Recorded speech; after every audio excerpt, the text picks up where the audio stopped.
Gulf പര്യടനത്തിലുള്ള മുഖ്യമന്ത്രി അബുദാബിയിലാണ് ഇപ്പോൾ ഉള്ളത്. UAE സഹിഷ്ണുതാ മന്ത്രിയെ കണ്ടതിന്റെ വിശദാംശങ്ങൾ ഷിനോ ഷംസുദ്ദീൻ തരും. ഒപ്പം രണ്ടാമത് ബോട്ട് ഷോ സമാപനമാണ്.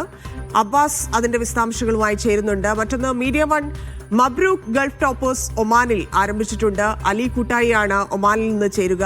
ബഹ്റൈനിൽ നിന്ന് ഖത്തറിലേക്ക് പോകാൻ കടൽ മാർഗം ഫെറി സർവീസ് ആരംഭിച്ചിരിക്കുന്നു.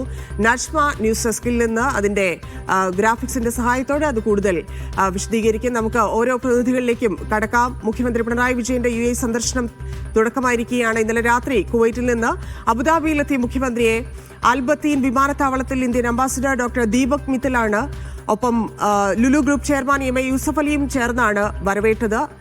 നാളെ വൈകുന്നേരമായിരിക്കും മുഖ്യമന്ത്രി പൊതുപരിപാടിയിലൊക്കെ പ്രവാസികളെ അഭിസംബോധന ചെയ്യുക എന്നൊക്കെയുള്ള വിവരങ്ങളാണ് ലഭിക്കുന്നത്. ഷിനോ ഷംസുദ്ദീൻ ചേരുന്നുണ്ട്. ഷിനോജ, മുഖ്യമന്ത്രിക്ക് UAEയിലുള്ള പരിപാടികൾ എന്തൊക്കെയാണ്, എവിടെയൊക്കെയാണ്?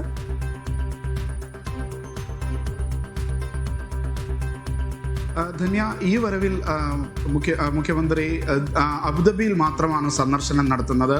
ഇനി അടുത്ത വരവിലാണ് ദുബൈയിലേക്ക് എത്തുന്നത്. ഡിസംബർ 1-ാം തീയതിയാണ് ദുബൈയിലേക്കുള്ള പരിപാടികൾ ചാർട്ട് ചെയ്തിട്ടുള്ളത്. അൽബത്തീൻ വിമാനത്താവളത്തിൽ വന്നിറങ്ങിയ മുഖ്യമന്ത്രിയെ ഇന്ത്യൻ അംബാസിഡറും അതേപോലെ തന്നെ MA യൂസഫ് അലിയും ഒക്കെ ചേർന്ന് സ്വീകരിച്ചു. പിന്നീട് അദ്ദേഹം രാവിലെ UAEയുടെ സഹിഷ്ണുതാ കാര്യമന്ത്രി ഷെയ്ഖ് നഹിയാൻ ബിൻ മുബാറക് അൽ നഹിയാന്റെ കൊട്ടാരത്തിലെത്തി അദ്ദേഹത്തെ സന്ദർശിച്ചു. ഇപ്പോൾ അദ്ദേഹം പങ്കെടുക്കുന്നത് കൈരളി TVയുടെ രജത ജൂബിലി ആഘോഷവുമായി ബന്ധപ്പെട്ട പരിപാടിയിലാണ്. ആ പരിപാടിയിൽ ജോൺ ബ്രിട്ടാസ് MP ഉണ്ട്, അതേപോലെ തന്നെ മമ്മൂട്ടിയുണ്ട്. ഒരു വലിയ ആളുകൾ ജനക്കൂട്ടം പങ്കെടുക്കുന്ന ഒരു പരിപാടി തന്നെയാണ് ഇത്. പക്ഷേ കൈരളി TVയുമായി ബന്ധപ്പെട്ടവരാണ് കൂടുതൽ അതിൽ പങ്കെടുക്കുന്നത്. നാളെ ആണ് ഒരു പൊതുപരിപാടി നടക്കുന്നത്. അത് അബുദാബി സിറ്റി ഗോൾഫ് ക്ലബ്ബ് മൈതാനത്താണ് ആ പരിപാടി. കേരളപ്പിറവിയുടെ 70-ാം വാർഷികത്തോടനുബന്ധിച്ച് മലയാളോത്സവം എന്ന പേരിലാണ് ആ പരിപാടി സംഘടിപ്പിച്ചിട്ടുള്ളത്. അതിൽ UAEയുടെ സഹിഷ്ണുതാ കാര്യമന്ത്രി ഷെയ്ഖ് നഹിയാൻ പങ്കെടുക്കുന്നുണ്ട്. അതേപോലെ തന്നെ ചീഫ് സെക്രട്ടറി ജയതിലക് ഉണ്ട്. പിന്നെ മറ്റ് പൗരപ്രമുഖർ പങ്കെടുക്കുന്നുണ്ട്. MA യൂസഫ് അലി പങ്കെടുക്കുന്നുണ്ട്. വലിയൊരു പരിപാടിയാണ് ഇതുമായി ബന്ധപ്പെട്ട് സംഘടിപ്പിക്കുന്നത്. UAEയുടെ വിവിധ ഭാഗങ്ങളിൽ നിന്ന് അബുദാബിയിലേക്ക് വാഹന സൗകര്യം ഒക്കെ ഏർപ്പെടുത്തിയിട്ടുണ്ട്. ഇനി അടുത്ത വരവിൽ ഡിസംബർ 1-ന് മുഖ്യമന്ത്രി ദുബൈയിലും വിപുലമായ പരിപാടികളിൽ പങ്കെടുക്കുമെന്നാണ് അറിയുന്നത്. ധന്യ. ശരി ഷിനോജ്.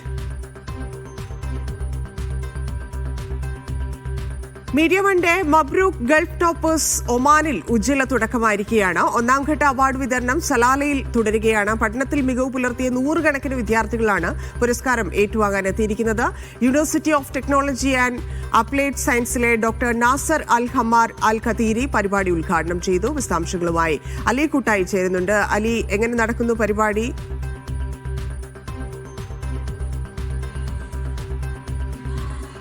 ധന്യ, ഒമാൻ സമയം 8 മണിക്കാണ് സലാലയിലെ ലുബാൻ പാലസിൽ വലിയ രീതിയിലുള്ള നമ്മുടെ മീഡിയ വണ്ണിൻ്റെ മബ്രൂക്ക് ഗൾഫ് ടോപ്പേഴ്സിൻ്റെ അവാർഡ് ദാന ചടങ്ങ് നടന്നത്. ഒമാനിലെ ആദ്യ പരിപാടിയാണ്, ഒമാനിലെ ആദ്യഘട്ടമാണ് സലാലയിൽ നടക്കുന്നത്. 100 കണക്കിന് വിദ്യാർത്ഥികളാണ് പുരസ്കാരം ഏറ്റുവാങ്ങിയത്. 90% മുകളിൽ മാർക്ക് നേടിയ ഒമാനിലെ മികച്ച വിദ്യാർത്ഥികളെ മീഡിയ വൺ ആദരിക്കുന്ന പരിപാടിയാണ് മീഡിയ വൺ ഗൾഫ് ടോപ്പേഴ്സ്. 100 കണക്കിന് വിദ്യാർത്ഥികൾ ലുബാൻ പാലസ് നിറഞ്ഞു കവിഞ്ഞ വേദിയായി മീഡിയ വണ്ണിൻ്റെ ഗൾഫ് ടോപ്പേഴ്സിൻ്റെ വേദി മാറുന്ന കാഴ്ചക്കാണ് ഇന്ന് സാക്ഷ്യം വഹിച്ചത്. ഇപ്പോഴും പരിപാടി നടന്നുകൊണ്ടിരിക്കുകയാണ്. വിദ്യാർത്ഥികൾ അവരുടെ പുരസ്കാരം അവരെ മീഡിയ വൺ ആദരിച്ചുകൊണ്ടിരിക്കുകയാണ്, പുരസ്കാരം ഏറ്റുവാങ്ങിക്കൊണ്ടിരിക്കുകയാണ്. University of technology and applied സയൻസിലെ doctor Nasser Al Hammar Al ഖതീരിയാണ് പരിപാടി ഉദ്ഘാടനം ചെയ്തത്. ഉദ്ഘാടനം ചെയ്തുകൊണ്ട് അദ്ദേഹം വിദ്യാർത്ഥികൾക്ക് ആശംസകൾ നേർന്നു. മീഡിയ വൺ നടത്തുന്ന പരിപാടിയിൽ വലിയ രീതിയിലുള്ള സന്തോഷമാണ് അദ്ദേഹം പ്രകടിപ്പിച്ചത്. തുടർന്നും ഇത് തുടരണമെന്നും അദ്ദേഹം അറിയിച്ചിട്ടുണ്ട്. മീഡിയ വണ്ണിന്റെ ഒമാനിലെ 2-ാം ഘട്ട ഗൾഫ് ടോപ്പേഴ്സ് നടക്കുന്നത് മസ്കത്തിലാണ്. മസ്കത്തിലെ റുസൈലിൽ മിഡിൽ ഈസ്റ്റ് കോളേജിൽ 15-ാം തീയതിയാണ് പരിപാടി. 200-ൽ പരം വിദ്യാർത്ഥികൾ ഇതിനകം തന്നെ അവിടെ രജിസ്റ്റർ ചെയ്തിട്ടുണ്ട്. രജിസ്റ്റർ അവസാനിച്ചിട്ടില്ല. ഇനിയും വിദ്യാർത്ഥികൾക്ക് രജിസ്റ്റർ ചെയ്യാനുള്ള അവസരവും തുറന്നിട്ടിട്ടുണ്ട്.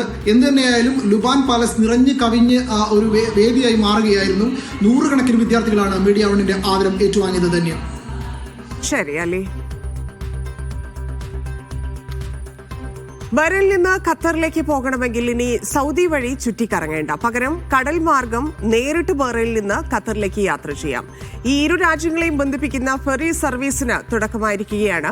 ആദ്യഘട്ടത്തിൽ പ്രതിദിനം 2 സർവീസ് ആയിരിക്കും ഉണ്ടാവുകയെന്നാണ് മനസ്സിലാക്കുന്നത്. ഈ ഫെറി സർവീസ് ആരംഭിക്കുമ്പോൾ പാസ്പോർട്ടുമായി ബന്ധപ്പെട്ടുള്ള പ്രശ്നങ്ങളിലൊപ്പം ആ രീതിയിൽ ഒക്കെ വലിയ സംശയങ്ങൾ ആളുകൾക്കുണ്ടായിരുന്നു. എങ്ങനെയാണ് ഈ യാത്ര ചെയ്യുക, എന്തൊക്കെയായിരിക്കും അതിന് വേണ്ട രേഖകൾ, ഇതുമായി ബന്ധപ്പെട്ടുള്ള നിരവധി സംശയങ്ങൾ ആളുകളിൽ ഉണ്ട്. ഈ സർവീസ് എത്ര തവണയാണ്, ഒരു ദിവസം തന്നെ എത്ര തവണയായിരിക്കും സർവീസ് ഉണ്ടാവുക എന്നതുൾപ്പെടെയുള്ള സംശയങ്ങൾ പ്രേക്ഷകർക്കുണ്ട്, പ്രത്യേകിച്ച് പ്രവാസികൾക്കുണ്ട്. കാരണം ഇത്ര എളുപ്പത്തിൽ ഫെറിയിലൂടെ സഞ്ചരിക്കാൻ സാധിക്കുക എന്ന് പറയുമ്പോൾ അത് വലിയ കാര്യമാണ്. പല ആവശ്യങ്ങൾക്കും അങ്ങോട്ടും ഇങ്ങോട്ടും യാത്ര ചെയ്യാനൊക്കെയുള്ള സാധ്യതകൾ കൂടി തുറന്നിരിക്കുകയാണ് ഈ ഫെറി സർവീസ്. എന്തായാലും സർവീസ് ആരംഭിച്ചിരിക്കുകയാണ്.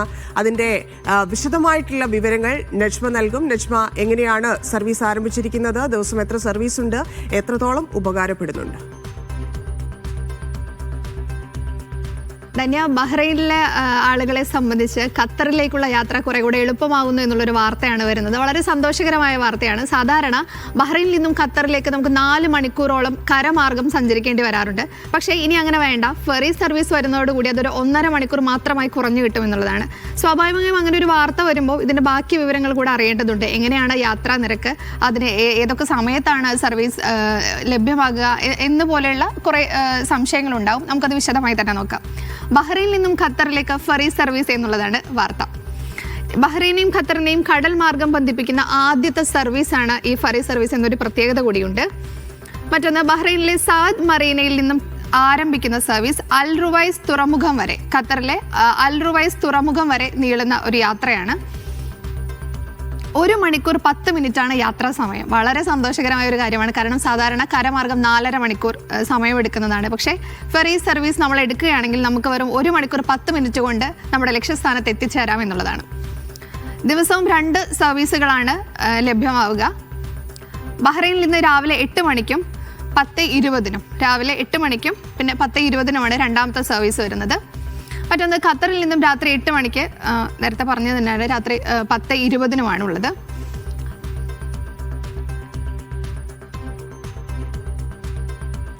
ഇതിൻ്റെ മറ്റ് വിശദാംശങ്ങളിലേക്ക് പോകുമ്പോൾ 30 പേർക്ക് സഞ്ചരിക്കാം എന്നുള്ളതാണ്. സർവീസ് നമുക്ക് ചെയ്തു തരുന്നൊരു സൗകര്യം എന്ന് പറയുന്നത് ഒരു സമയം തന്നെ 30 പേർക്ക് യാത്ര ചെയ്യാം എന്നുള്ളതാണ്. ഇനി എക്കണോമിക് ക്ലാസ് ടിക്കറ്റാണ് നമ്മൾ യാത്രക്കാർ എടുക്കുന്നതെങ്കിൽ 26 ദിനാറാണ് അതിന് ചിലവ് വരുന്നത് എന്നുള്ളതാണ്. രണ്ടാമതായി അപ്പർ ക്ലാസ് ടിക്കറ്റിലേക്ക് പോവുകയാണെങ്കിൽ 36 ദിനാർ വരും എന്നുള്ളതാണ്. ഇനി മസർ ആപ്പിലൂടെ ടിക്കറ്റ് ബുക്ക് ചെയ്യാമെന്നുള്ളതാണ്. ബഹ്റൈനിലെ ആളുകളെ സംബന്ധിച്ച് മസർ ആപ്പ് വളരെ ഫെമിലിയർ ആയിട്ടുള്ള ഒരു ആപ്പ് തന്നെയാണ്. അതുവഴി നമുക്ക് ടിക്കറ്റ് ബുക്ക് ചെയ്യാം എന്നുള്ളതാണ്.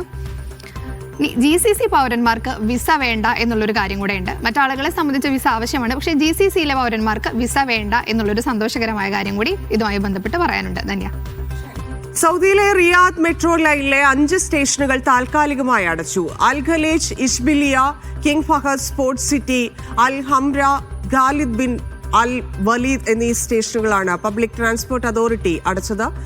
യാത്രികരുടെ അസൗകര്യം പരിഗണിച്ച് പ്രത്യേക ബസ് സർവീസ് ആരംഭിച്ചു. സ്റ്റേഷനുകളുടെ പ്രവർത്തനം വേഗത്തിൽ പുനഃസ്ഥാപിക്കുമെന്ന് മന്ത്രാലയം അറിയിച്ചു. 5ാമത് ഹജ്ജ് ഉച്ചകോടിക്ക് നാളെ തുടക്കമാകും. ഹജ്ജ് ഉംറ സേവനം മേഖലയിൽ പ്രവർത്തിക്കുന്ന രാജ്യങ്ങളിൽ നിന്നുള്ള പ്രതിനിധികൾ പങ്കെടുക്കും. ഇന്ത്യയിൽ നിന്ന് കേന്ദ്ര പാർലമെന്ററി കാര്യ ന്യൂനപക്ഷ ക്ഷേമ മന്ത്രി പങ്കെടുക്കും. നവംബർ 12 വരെ ജിദ്ദ സൂപ്പർഡോമിലാണ് ഉച്ചകോടി. മക്കയിൽ നിന്ന് ലോകത്തിലേക്കെന്ന സന്ദേശം നൽകിയാണ് 5ാമത് ഹജ്ജ് ഉച്ചകോടിക്ക് നാളെ തുടക്കമാകുന്നത്. ഹജ്ജിനും ഉംറയ്ക്കുമെത്തുന്ന വിശ്വാസികൾക്ക് നൽകുന്ന സേവനങ്ങളുടെ ഗുണനിലവാരം വർദ്ധിപ്പിക്കാനും ഹജ്ജ് സേവനദാതാക്കളുമായുള്ള സഹകരണം ശക്തിപ്പെടുത്താനും ലക്ഷ്യമിട്ടാണ് 4 ദിവസം നീളുന്ന സമ്മേളനം.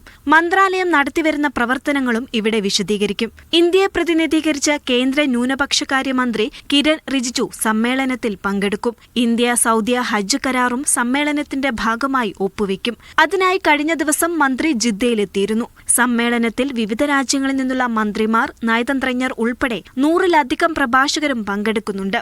80-ലധികം ചർച്ചാ സെഷനുകളും 60 ശില്പശാലകളും സമ്മേളനത്തിന്റെ ഭാഗമാകും. 120 രാജ്യങ്ങളിലെ 260 പ്രദർശകരും സമ്മേളനത്തിൽ പങ്കെടുക്കും.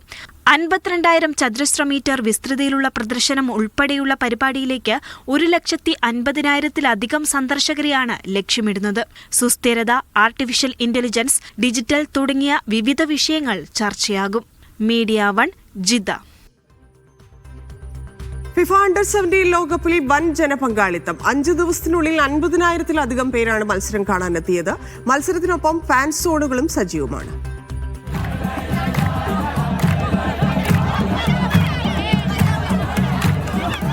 ടൂർണമെന്റിന്റെ ആദ്യ റൗണ്ട് മത്സരങ്ങൾ പാതി പിന്നിടുന്ന വേളയിലാണ് 1,00,000 കാണികൾ ആസ്പയർ സോണിൽ കളി കാണാനെത്തിയത്.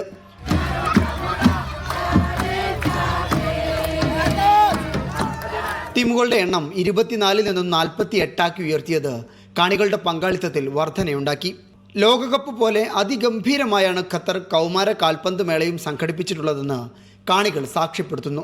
It's another great organization. I think that the way they put these pitches together here at the Spire is quite impressive, right?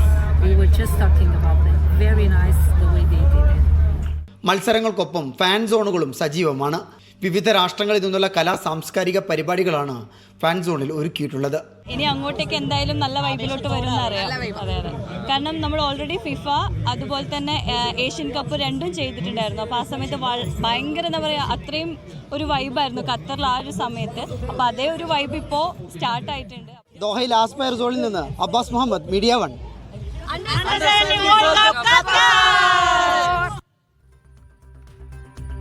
21ാമത് SIF champions league football ടൂർണമെന്റിന് ജിദ്ദയിൽ തുടക്കമായി. 27 ടീമുകൾ ടൂർണമെന്റിൽ ഏറ്റുമുട്ടും. കുടുംബങ്ങളടക്കം ആയിരങ്ങളാണ് മത്സരം കാണാനെത്തിയത്. വിവിധ ടീമംഗങ്ങളുടെ മാർച്ച് പാസ്റ്റോടെയാണ് ഫുട്ബോൾ മേളക്ക് തുടക്കമായത്. അതിഥിയെത്തിയ നൂറ അയ്യൂബിന്റെ പ്രകടനം ചടങ്ങിൽ ശ്രദ്ധേയമായി.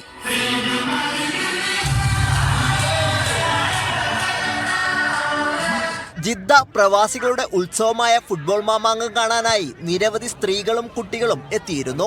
നാട്ടിൽ നിന്ന് എല്ലാ ക്ലബ്ബുകളും നല്ല കളിക്കാരെ കൊണ്ടുവന്ന് ടൂർണമെന്റിന്റെ യശസ് ഉയർത്താൻ വേണ്ടി എല്ലാവരും മെനക്കെട്ടിട്ടുണ്ട്. ഇൻഷാല്ലാ നല്ല മത്സരം കാണുവാൻ ഗ്രൗണ്ടിലേക്ക് എവറേജ് ക്ഷണിക്കുകയാണ്.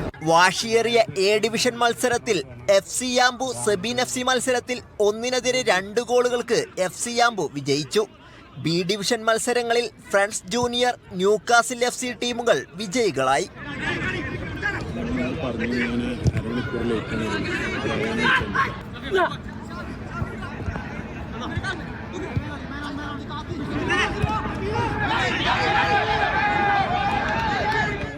ജിദ്ദ നാഷണൽ ആശുപത്രി managing director VP Muhammad Ali മേളയുടെ ഉദ്ഘാടനം നിർവഹിച്ചു.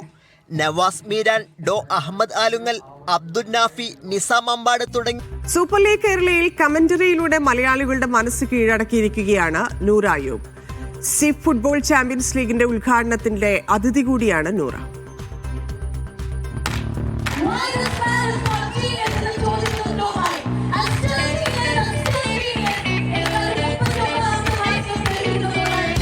ജിദ്ദയിലെ സിഫിന്റെ ഉദ്ഘാടന വേദിയിലായിരുന്നു മലപ്പുറം വണ്ടൂർ സ്വദേശി നൂറയുടെ പ്രകടനം.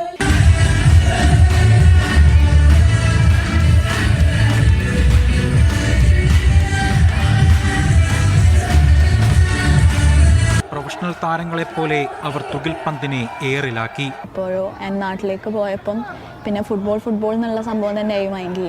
അങ്ങനെ കമൻട്രി പറയാൻ അവസരം ലഭിച്ചു സൂപ്പർ ലീഗിൽ. അങ്ങനെയാണ് ഈ ഒരു ജേർണി സ്റ്റാർട്ട് ചെയ്തത്. പിന്നെ ഫുട്ബോളിനെ കുറിച്ച് കൂടുതൽ നോളജ് വേണം, ടെക്നിക്കൽ നോളജ് വേണം എന്നുള്ള തോന്നൽ എന്നെ ഫുട്ബോൾ കോച്ചിങ്ങിലോട്ട് എത്തിച്ചു. ഫുട്ബോൾ കൂടി പറഞ്ഞാണ് നൂറ മലയാളികളുടെ മനസ്സിൽ ഇടം നേടിയത്. അന്ന് റിയൽ മാഡ്രിഡിന് വേണ്ടി, അന്നത് തൻ്റെ നാഷണൽ ടീം പോർച്ചുഗലിന് വേണ്ടി. പക്ഷേ ഇതിലെല്ലാമുള്ള common factor that man. Why this man is called genius എന്ന ചോദ്യത്തിന് ഉത്തരവുമായി 39ാമത്തെ വയസ്സിലും തെളിയിക്കുന്ന ഗോളായിരുന്നു classical Cristiano Ronaldo bicycle kick. മെസ്സിയാണ് ഇഷ്ടതാരം. ഒരു കളിക്കാരന് തൻ്റെ രാജ്യത്തിന് വേണ്ടി നേടാൻ പറ്റുന്ന ഏറ്റവും ഉന്നത സമ്മാനമായത് ഫിഫ വേൾഡ് കപ്പ്. അന്നീ ജനങ്ങൾ വീണ്ടും തിരുത്തി എഴുതി the day football won, the day football completed. December 18, 2022, the day written and directed by Lionel Andres Messi.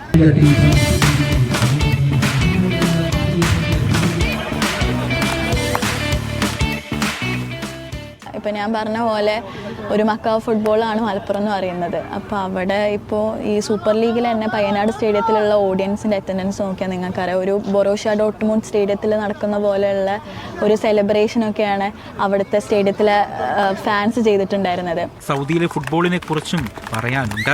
നമ്മളെപ്പോലെ എത്ര ആളുകൾ ചിന്തിച്ചിട്ടുണ്ടാവും ഇങ്ങനൊരു വേൾഡ് കപ്പ് ഇവിടെ വരും എന്നുള്ളതും, ആൻഡ് ക്രിസ്ത്യാനോ റൊണാൾഡോയെ പോലത്തെ പ്ലെയർ ഇവിടെ വന്ന് കളിക്കും എന്നുള്ളതൊന്നും നമ്മൾ ഒരിക്കലും ചിന്തിക്കാത്ത കാര്യമാണ്. So it has become possible and yes of course 2034 world cup will be also very beautiful. Let's hope for that. Mambad MES കോളേജിലെ ബിരുദ വിദ്യാർത്ഥിയാണ് നൂറ.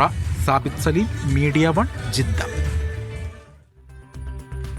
കുവൈത്തിൽ ഹെൽത്ത് ടെക്നോളജി അസസ്മെന്റ് പദ്ധതിയുടെ രൂപരേഖ അവലോകനം ചെയ്യുന്നതിന് ആരോഗ്യമന്ത്രിയുടെ അധ്യക്ഷതയിൽ യോഗം ചേർന്നു. ഡോക്ടർ അഹമ്മദ് അലവാദിയുടെ നേതൃത്വത്തിൽ ചേർന്ന യോഗത്തിൽ മുതിർന്ന ഉദ്യോഗസ്ഥരും വിദഗ്ധരും പങ്കെടുത്തു. യോഗത്തിൽ പദ്ധതി രൂപരേഖ അംഗീകരിക്കും. സമഗ്ര ആരോഗ്യ നയവും സുസ്ഥിര ആരോഗ്യ സംവിധാനവുമാണ് പദ്ധതിയുടെ ലക്ഷ്യം.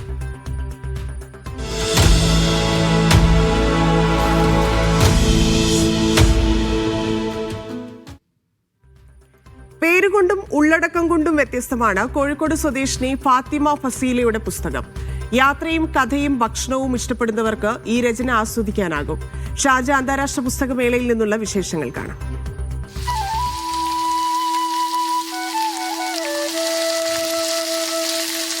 നമ്മൾ ഫുഡ് ഉണ്ടാക്കുമ്പോഴുള്ള ഒരു മണങ്ങൾ, അതുപോലെ ഈ ഫുഡ് ഡെക്കറേറ്റ് ചെയ്യുമ്പോഴുള്ള ഒരു സൗന്ദര്യം, പിന്നെ ഈ ഫുഡിൻ്റെ ശബ്ദങ്ങൾ, നമ്മൾ വെളിച്ചെണ്ണയിൽ പൊരിച്ചെടുക്കുന്ന ശബ്ദങ്ങൾ.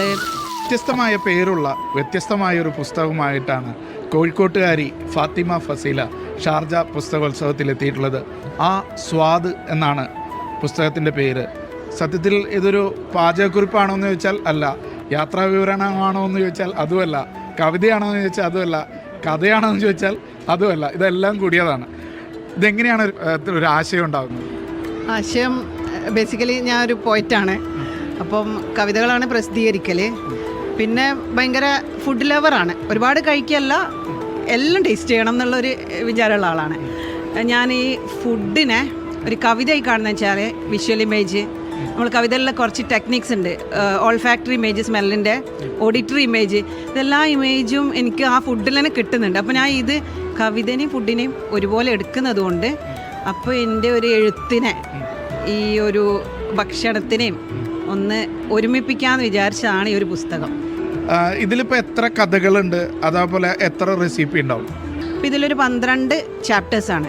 പുസ്തകങ്ങൾ വായിക്കുന്ന ഒരാൾക്ക് റെസിപ്പി ബുക്കിൻ്റെ ഒരു ആവശ്യകത അത്ര ഫീൽ ചെയ്യല്ല. അപ്പോൾ എങ്ങനെ ഈ റെസിപ്പികളെ കഥകളിലൂടെ കൊണ്ടുവരാമെന്നാണ് ആദ്യം ശ്രദ്ധിച്ചത്. പിന്നെ ഫുഡ് എന്ന് പറഞ്ഞാൽ വെറും ഇൻഗ്രീഡിയൻസ്, അതിൻ്റെ ഒരു അളവും അല്ലല്ലോ. ഭക്ഷണം എന്ന് പറഞ്ഞാൽ നമ്മളെ സൗഹൃദം, നമ്മളെ ഒരുപാട് ഇമോഷൻസ് കണക്ട് ചെയ്ത് വെക്കുന്ന ഒരു സാധനമാണ് ഭക്ഷണം. അപ്പോൾ അതിനെ നമ്മളെ ഓരോരോ യാത്രകളുണ്ട്. Tales of travel and taste എന്നാണ് ബുക്കിൻ്റെ പേര്. അപ്പോൾ യാത്രകളിൽ പരിചയപ്പെടുന്ന പുതിയ ആളുകൾ, പുതിയ രുചികൾ, പിന്നെ ഓരോ പ്രസൻറ്റേഷൻസ്, ഇതൊക്കെ ഇത് നമ്മളൊരു സാഹിത്യപ്രേമിക്ക് അവർക്ക് ആവശ്യമുള്ളതും കിട്ടുന്നത്. ഇതിലൂടെ റെസിപ്പി വേണ്ട ആളുകൾക്ക് റെസിപ്പിയും കിട്ടുന്നുണ്ട്. എങ്ങനെയാണ് ഈ പേരുണ്ടാകുന്നത്? സത്യം പറഞ്ഞാൽ പല ആളുകളുടെ പുസ്തകത്തിന് ഞാൻ പേരിട്ട് കൊടുക്കാറുണ്ട്, കവിതകൾക്കും പേരിട്ട് കൊടുക്കാറുണ്ട്. പക്ഷേ ഈ ഒരു പുസ്തകം വന്നപ്പം സ്വന്തം കുഞ്ഞിന് പേരിടുന്ന പോലത്തെ ഒരു പ്രയാസം ഞാൻ അനുഭവിച്ച്. പക്ഷെ ഫൈനലി എനിക്ക് രക്ഷയ്ക്കെത്തിയത് നമ്മളെ മലയാളത്തിലെ പ്രമുഖ കവി എസ് കലേഷാണ് ആസ്വാദ് എന്ന് പറഞ്ഞ ഈ ഒരു പുസ്തകത്തിന് പേരിട്ട് തന്നത്. എന്തായാലും കഥ ഇഷ്ടപ്പെടുന്നവർക്ക്, ഭക്ഷണം ഇഷ്ടപ്പെടുന്നവർക്ക്, യാത്ര ഇഷ്ടപ്പെടുന്നവർക്കൊക്കെ ആസ്വദിക്കാം. ആസ്വാദ്. യാസർ അറഫാദിനൊപ്പം Shino Shamsuddin, media 1 Sharjah. Jaleel holding സ്ഥാപനങ്ങളുടെ ഉടമ MV കുഞ്ഞഹമ്മദ് ഹാജിയുടെ ആത്മകഥ ദുബൈയിൽ പ്രകാശനം ചെയ്തു. തടാകം വിജയവഴിയിലെ ഓർമ്മകൾ എന്ന രചന മാധ്യമം ബുക്സാണ് പ്രസിദ്ധീകരിച്ചത്. MV കുഞ്ഞുമുഹമ്മദ് ഹാജി തുടക്കമിട്ട ക്രെഡൻസ് ഹൈസ്കൂളിൽ സംഘടിപ്പിച്ച ചടങ്ങിലാണ് തടാകം വിജയവഴിയിലെ ഓർമ്മകൾ പുറത്തിറക്കിയത്. UAE രൂപീകരിക്കുന്നതിന് മുമ്പ് 1960കളിൽ പത്തേമാരിയിൽ ഗൾഫിലേക്ക് കടൽ കടന്ന പ്രവാസിയാണ് പ്രശസ്തമായ ജലീൽ ഹോൾഡിംഗ്സിന്റെ സ്ഥാപകൻ MV കുഞ്ഞുമുഹമ്മദ് ഹാജി. പ്രവാസത്തിന്റെ ആദ്യ നാളുകളിൽ അറബ് വനിത നൽകിയ 500 ദർഹം കൊണ്ട് ഇദ്ദേഹം സ്വന്തമാക്കിയ വാഹനവും പ്രകാശനവേദിയിൽ എത്തിച്ചിരുന്നു.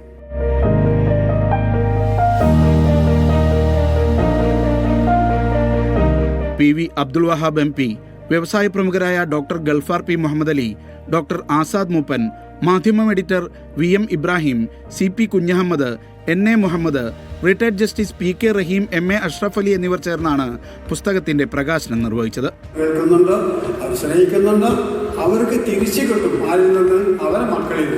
അതല്ലേ കിട്ടില്ല. ഇത് കൂടുതലും സംസാരിക്കില്ല, എല്ലാ കാര്യങ്ങളും ആ ബുക്കിൽ എഴുതിയിട്ടുണ്ട്. MN കാരശ്ശേരി സംസാരിച്ചു. തടാകം ഫൗണ്ടേഷന്റെ വിദ്യാഭ്യാസ സ്കോളർഷിപ്പ് വിതരണവും ഇതോടൊപ്പം നടന്നു. നജീബ് കാന്തപുരം MLA, VT ബൽറാം, ഷംസുദ്ദീൻ ബിൻ മുഹിദ്ദീൻ തുടങ്ങിയവർ സ്കോളർഷിപ്പുകൾ സമ്മാനിച്ചു. MSSുമായി ചേർന്ന് നടപ്പാക്കുന്ന ടീച്ചേഴ്സ് അവാർഡിന്റെ പ്രഖ്യാപനവും ഇതേ വേദിയിൽ നടന്നു. Media 1 Dubai.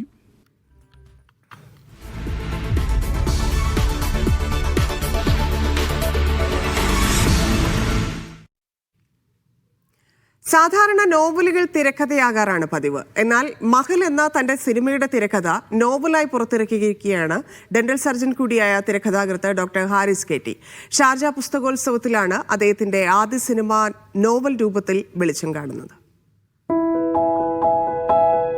മഹൽ എന്ന സിനിമയിലുള്ള സ്ക്രിപ്റ്റാണ് ഇപ്പം നോവലായിട്ട് ഞാൻ ഇവിടെ ഷാർജ ഇൻ്റർനാഷണൽ ബുക്ക് ഫെസ്റ്റിവലിൽ പ്രകാശനം ചെയ്തിട്ടുള്ളത്. ഞാൻ ഡോക്ടർ ഹാരിസ് കെ.ടി. വളാഞ്ചേരിയിലാണ് സ്വദേശം. ഞാൻ ബേസിക്കലി ഒരു ഡെൻ്റൽ സർജനാണ്. എഴുത്തും എൻ്റെ ഒരു പാഷനാണ്. ഞാൻ ഇതുവരെ ഒരു 3ഓളം സിനിമകൾക്ക് സ്ക്രിപ്റ്റ് എഴുതിയിട്ടുണ്ട്. ഇപ്പോൾ ഷൂട്ട് നടന്നുകൊണ്ടിരിക്കുന്ന ഡീകോഡ് ഒരു സിനിമ, അതേപോലെ തന്നെ വൈകാതെ ഷൂട്ടിംഗ് സ്റ്റാർട്ട് ചെയ്യുന്ന ബഫാന യുണൈറ്റഡ്, 3ഓളം സിനിമകൾക്ക് സ്ക്രിപ്റ്റ് എഴുതിയിട്ടുണ്ട്. ഈ പുസ്തകത്തിൽ നമ്മുടെ കുടുംബ ബന്ധങ്ങളുടെ ഒരു ഊഷ്മളതയും അതോടൊപ്പം തന്നെ ഈ വ്യക്തി ബന്ധങ്ങളിലുണ്ടാകുന്ന തീവ്രതയും അതിൻ്റെ വേദനകളും വേർപാടുകളിലും വിരഹത്തിലൊക്കെ വരുന്ന ആ ഒരു കാര്യമാണ് ഞാനൊരു ചെറിയ ഒരു മഹൽ എന്ന നോവലിലൂടെ പ്രതിപാദിക്കാൻ ശ്രമിക്കുന്നത്. സാധാരണ നോവലുകൾ തിരക്കഥയാവാനാണ് പതിവ്. ഇത് തിരക്കഥ നോവലാക്കാനുള്ള തീരുമാനം എന്തായിരുന്നു? അതായത് ഈ സിനിമ കണ്ട ഒരുപാട് പേര് എന്നോട് അങ്ങനെ ഒരു പറയുമായിരുന്നു. കൂടാതെ എൻ്റെ സുഹൃത്ത് ഭാഷ ബുക്സിലെ അർഷാദ് ബത്തേരിയാണ് ഇതെന്തുകൊണ്ട് നിങ്ങൾക്ക് നോവലാക്കിക്കൂടാ അല്ലെങ്കിൽ വേറെ എന്തെങ്കിലും ആയിട്ട് പ്രസിദ്ധീകരിച്ചുകൂടാ എന്നുള്ള ഒരു കാര്യം ചോദിച്ചു.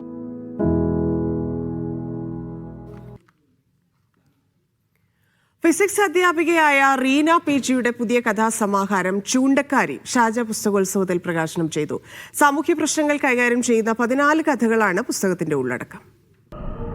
ഇപ്പോൾ പുതിയൊരു പുസ്തകം എന്ന് പറഞ്ഞാൽ ചൂണ്ടക്കാരി DC ബുക്സ് പ്രസിദ്ധീകരിച്ചിട്ടുണ്ട്. ഇതിൽ 14ഓളം കഥകളാണുള്ളത്.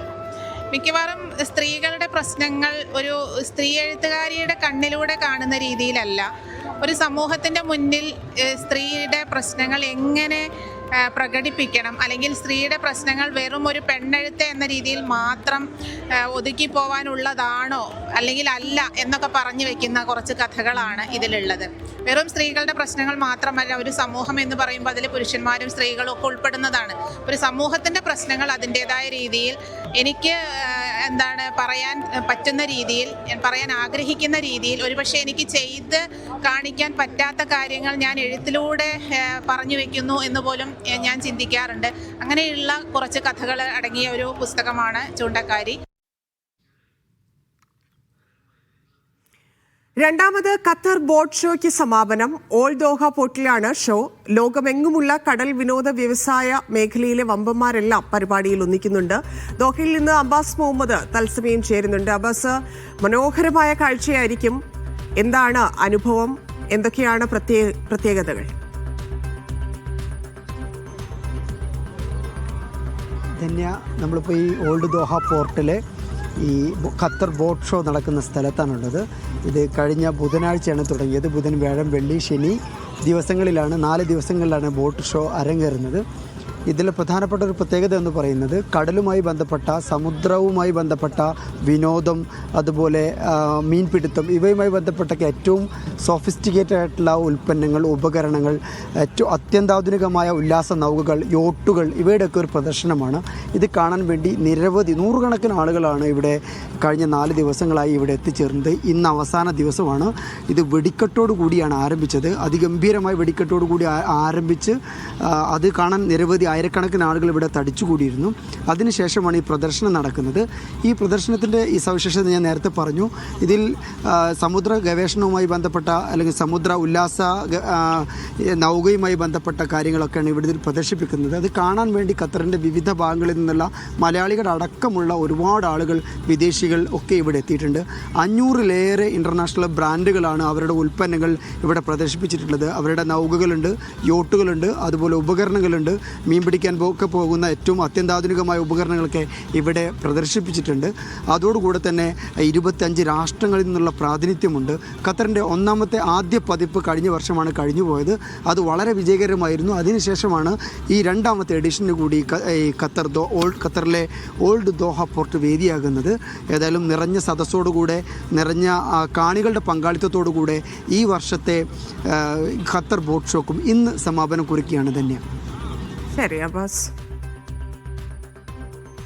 ഒമാനിൽ ലൈസൻസ് ഇല്ലാത്ത ടൂറിസം സ്ഥാപനങ്ങൾ പ്രോത്സാഹിപ്പിക്കരുതെന്ന് മുന്നറിയിപ്പ്. ഇത്തരം സമൂഹമാധ്യമ അക്കൗണ്ടുകൾ ശ്രദ്ധയിൽപ്പെട്ടിട്ടുണ്ടെന്ന് വാണിജ്യ വ്യവസായ നിക്ഷേപ പ്രോത്സാഹന മന്ത്രാലയം അറിയിച്ചു. മുന്നറിയിപ്പ് അവഗണിക്കുന്നവർക്കെതിരെ കനത്ത നടപടിയെടുക്കുമെന്നും അധികൃതർ വ്യക്തമാക്കി. കുവൈത്തിൽ ആവേശമായി പോലീസ് റേസ് 2025. പോലീസ് സ്പോർട്സ് ഫെഡറേഷനും സഫെക്സ് കമ്പനിയുമായി ചേർന്നാണ് സംഘാടനം. 100 കണക്കിന് പോലീസുകാരടക്കം നിരവധി പേർ റേസിൽ പങ്കെടുത്തു. ആഭ്യന്തരമന്ത്രി ഷെയ്ഖ് ഫഹദ് യൂസഫ് സൗദ് അസബ നേതൃത്വം നൽകി. സൗദിയിൽ മൈക്കൽ ജാക്സൺ നൃത്ത ചുവടുകളുമായി ശ്രദ്ധേയനാവുകയാണ്. ജാക്സൺ എന്ന തൃശൂർ സ്വദേശി. സുഹൃത്തുക്കളുടെ പിന്തുണയോടെ മലയാളി കമ്മ്യൂണിറ്റികളിലെ നിറസാന്നിധ്യമാണ് ഇദ്ദേഹം. റിയാദിൽ വെൽഡറായി ജോലി ചെയ്യുകയാണ് നിലവിൽ ഈ കലാകാരൻ.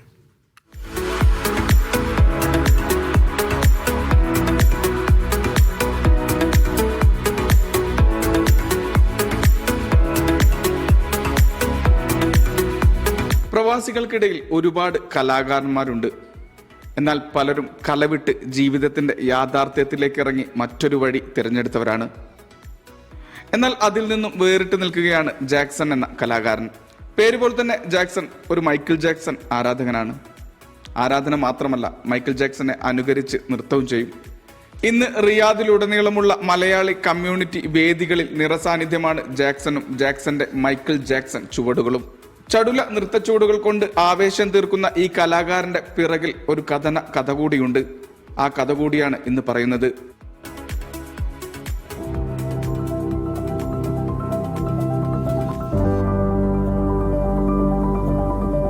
ചാലക്കുടി കാടുകുറ്റി സ്വദേശിയാണ് ജാക്സൺ. 1.5 വർഷം മുൻപാണ് ആദ്യമായി സൗദിയിലെത്തിയത്. ജോലി മതിയാക്കി തിരിച്ചുപോയെങ്കിലും 6 മാസങ്ങൾക്ക് മുൻപ് വീണ്ടും സൗദിയിലെത്തി. നിലവിൽ വെൽഡറായി ജോലി നോക്കുകയാണ് ഈ എളിയ കലാകാരൻ. കുഞ്ഞുനാൾ തൊട്ടേ നാമ്പിട്ടതാണ് മൈക്കൽ ജാക്സണോടുള്ള ഇഷ്ടം. വളർന്നപ്പോൾ കമ്പവും കൂടെ കൂടെ വളർന്നു. അത് കുഞ്ഞുനാളിലെ തുടങ്ങിയൊരു ഇതാണ്. നമ്മളിങ്ങനെ മൈക്കൽ ജാക്സന്റെ ഡാൻസ് കാണും. അതുപോലെ നമ്മൾ ഓരോന്ന് കണ്ട് ഇത് മൊത്തം അത് പഠിച്ചു. ഡേഞ്ചറസ് എന്ന് പറഞ്ഞൊരു ഡാൻസ്. ഡേഞ്ചറസ് ആണോ പഠിച്ചത്? എവിടെ നിന്നാണ് അത് പഠിച്ചത് യൂട്യൂബിൽ നോക്കിയിട്ട്. ഈ പറഞ്ഞ പോലെ എൻ്റെ വീട്ടിൽ ആരുമില്ല, ഞാൻ ഒറ്റയ്ക്കാണ്. അപ്പം ഞാനിങ്ങനെ എനിക്ക് വിഷമം വരുമ്പോൾ സങ്കടം വരുമ്പോഴൊക്കെ ഒരു 3 വാക്ക് അടിക്കും. 3 വാക്ക്. അച്ഛൻ 15 വർഷങ്ങൾക്ക് മുൻപേ മരണപ്പെട്ടു. കോവിഡ് കാലത്ത് അമ്മയും. പിന്നീട് അങ്ങോട്ട് ജീവിതയാത്രയിൽ ഒറ്റക്കായി.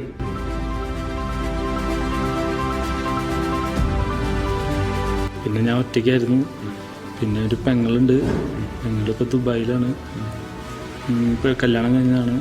പിന്നെ ഞാൻ ഒറ്റയ്ക്കാണ് വീട്ടിൽ താമസിച്ചുകൊണ്ടിരുന്നത്. വീട് പൂട്ടിയിട്ടാണ് പോകുന്നത്? വീട് പൂട്ടിയിട്ടേക്കാണ് ഇപ്പോൾ. സൗദിയിലെത്തിയതോടെ ഒരുപാട് സുഹൃത്തുക്കളെ ലഭിച്ചു. ഒറ്റപ്പെടൽ മറികടന്നത് അങ്ങനെയെന്നാണ് ജാക്സൺ പറയുന്നത്. ഏറ്റവും സപ്പോർട്ട് എന്ന് പറഞ്ഞാൽ എൻ്റെ മുതലാളിയാണ്. നമുക്കെല്ലാം നമ്മുടെ ആളാണ്. നമുക്ക് ഓരോരുത്തരും നമ്മുടെ നല്ലതാണ് എല്ലാവരും ആഗ്രഹിക്കുന്നത്. ജാക്സൺ ഇപ്പോൾ സന്തോഷവാനാണ്. ലഭിച്ചത് പ്രതീക്ഷകൾക്കപ്പുറമുള്ള അവസരങ്ങളും സ്നേഹവുമാണ്. എനിക്കിപ്പോൾ വിഷമമൊന്നുമില്ല. കാരണം ഇപ്പം എനിക്ക് റിയാദിൽ എല്ലാവരും ഉണ്ട്. ഞാൻ ഹാപ്പിയാണ്. പിന്നെ എൻ്റെ അപ്പനമ്മയും എൻ്റെ കൂടെ ഇല്ലല്ലോ എന്നുള്ളൊരു വിഷമമൊക്കെ ഉണ്ട്. കുഴപ്പമില്ല. ഞാൻ എന്തുണ്ടെങ്കിലും അപ്പം ഞാൻ ദൈവത്തിനോട് അറിയാം. ദൈവം നമ്മളെ കൊണ്ടു നടക്കും. ജാക്സൺ സൗദിയിലെ കലാകാരന്മാരുടെ ഒരു പ്രതീകമാണ്. ഇത്തരത്തിൽ ആയിരക്കണക്കിന് കലാകാരന്മാർ ഇവിടെയുണ്ട്. റിയാദിൽ നിന്നും മിഷാൽ ചെർപ്പുളശ്ശേരി, മീഡിയ 1. ഒമാൻ ധാഖിലിയ ഗവർണറേറ്റിലെ ഇസ്കിയയിൽ ചരിത്രപ്രസിദ്ധമായ മുഖസ പള്ളി പുനരുദ്ധീകരിച്ചു. 400 വർഷങ്ങളിലേറെ പഴക്കമുള്ള പള്ളി വിലായത്തിലെ പഴക്കം ചെന്ന പള്ളികളിലൊന്നാണ്. പള്ളിയുടെ ചരിത്രവും വാസ്തുവിദ്യയും നിലനിർത്തിയാണ് പുനരുദ്ധീകരണം. സൗദിയിൽ അസീറിൽ അനധികൃത മത്സ്യബന്ധന പരിശോധനയിൽ 1260 കിലോ മത്സ്യം പിടിച്ചെടുത്തു. ജലമന്ത്രാലയത്തിന്റെ പരിശോധനയിലാണ് നടപടി. സക്കാത്ത്, ടാക്സ്, കസ്റ്റംസ് പ്രവർത്തനങ്ങളുടെ നിലവാരം ഉയർത്താൻ സൗദിയിൽ പുതിയ ഡിജിറ്റൽ ടൂൾ ഇസൽ സിയാദ് എന്ന പേരിലുള്ള ടൂളിൽ ആർട്ടിഫിഷ്യൽ സാങ്കേതിക വിദ്യയാണ് ഉപയോഗിച്ചിരിക്കുന്നത്. 24 മണിക്കൂറും ആപ്പിൽ സേവനം ലഭിക്കും. ശാന്തി സദനം ബഹ്റൈൻ ചാപ്റ്ററിന്റെ ആഭിമുഖ്യത്തിൽ ശിശുദിനത്തിൽ ആർദ്രം എന്ന പേരിൽ സ്നേഹസംഗമം സംഘടിപ്പിക്കുന്നു. മോട്ടിവേഷൻ സ്പീക്കർ PMA ഗഫൂർ പരിപാടിയിൽ പ്രഭാഷണം നടത്തും.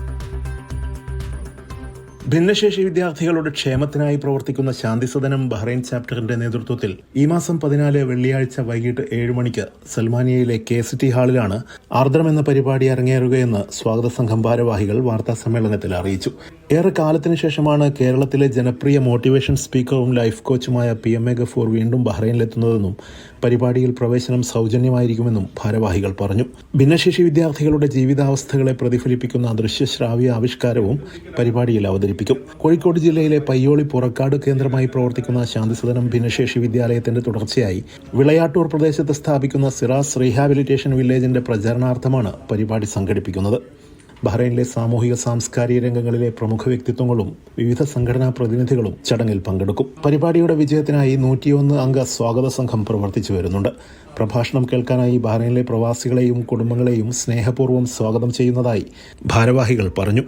വാർത്താ സമ്മേളനത്തിൽ സ്വാഗത സംഘം chairman Nizar Kollam, general convener EV Rajeevan, vice ചെയർമാൻമാരായ ജമാൽ ഇരിങ്ങൽ, റഫീഖ് അബ്ദുള്ള, മോനി ഒടിക്കണ്ടത്തിൽ, കൺവീനർമാരായ Jacob Thekkuthode, Sayyid Hanif, Shanthisadanam Bahrain chapter chairman Majeed Thanal, president Radhakrishnan K, general secretary VM Hamsa, program committee convener Afsal Kalappurayil, treasurer Jabir M എന്നിവർ പങ്കെടുത്തു. Media 1 Bahrain.